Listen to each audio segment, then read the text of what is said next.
Hello friends, good morning. இன்றைக்கி Mahanadi reviews பார்த்துறாங்களா? நம்ம காவேரி வந்துட்டு நம்ம எக்ஸிபிஷனுக்காக அவர் ஆஃபீஸ்க்கு வந்திருக்காங்க.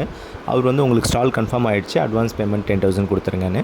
ஸோ இதை நம்ம ஐயப்பன் பார்த்துட்டு, சார் ஓகே ஆகிடுச்சு, மேடம் கன்ஃபார்ம் பண்ணிட்டாங்க அப்படின்றாரு. ஓகே, நீங்கள் அங்கேருந்து உடனே கிளம்பிடுங்க அப்படின்னு சொல்லி விஜய் சொல்லிடுறாரு.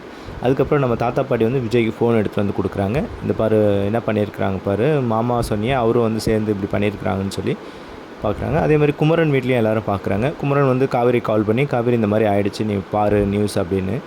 அவங்களும் மொபைலில் பார்க்குறாங்க. 2 பேரும் மொபைலில் பார்த்து பயங்கர ஷாக் ஆகிட்டாங்க. ஏன் இப்படி பண்ணார், என்னால் நம்ப முடியல, அவர் நல்லா தானே வந்தார் அப்படின்னு. ஸோ தாத்தா பாட்டி விஜய் எல்லாருமே கான்வர்சேஷனு. ஸோ மேடம் வந்து வழியில் டிரைவிங்கில் இருக்கும்போது ஃபோனில் பார்த்துட்டு வீட்டுக்கு வந்துடுறாங்க. ஸோ அவங்க அம்மா, அவங்க அத்தை எல்லாருமே வந்து சேர்ந்து திட்டுறாங்க காவேரியை, இந்த மாதிரி பண்ணிட்டா, இதுக்கு தான் நான் வந்து அவங்க கூட நான் அனுப்பலை அப்படின்ற மாதிரி. நம்ம காவேரி, கங்கா, குமரன் எல்லாருமே சைலண்ட்டாக இருக்கிறாங்க. பாட்டி மட்டும் ஒரு டைலாக் சொன்னாங்க, காவேரிக்கு அவன் தாலி கட்டியிருக்கிறான் அப்படின்னு.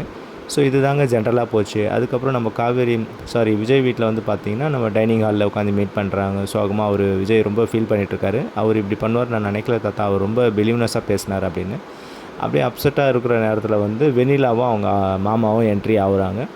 ஸோ அதை பார்த்து விஜய் பயங்கர டென்ஷனில் அவரை தள்ளி விட்டுறாருங்க. இதுதான் இன்றைக்கான எபிசோடாக வந்து முடிஞ்சது. ஓகே, பார்ப்போம். தொடர்ந்து அப்கமிங்கில் என்ன வருதோ நான் உங்களுக்கு தொடர்ந்து அப்டேட் கொடுக்குறேன். நம்ம சேனலை சப்ஸ்கிரைப் பண்ணுங்கள், ஷேர் பண்ணுங்கள், லைக் பண்ணுங்கள், கமெண்ட் பண்ணுங்கள். தேங்க்யூ.